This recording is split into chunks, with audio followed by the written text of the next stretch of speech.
Hey there, if you're looking for the solution and how you can fix the Roomba C510 error, this is something that I found on Reddit and maybe it's going to help you fix it.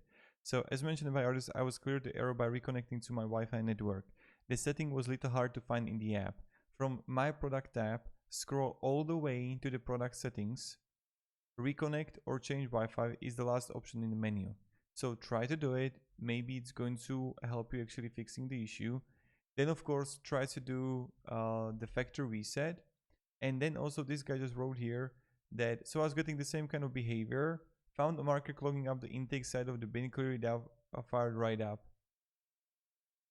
And yeah, so this is something like 2 things that you can try. Maybe it's going to fix the issue. I hope it does. If it didn't, I'm sorry.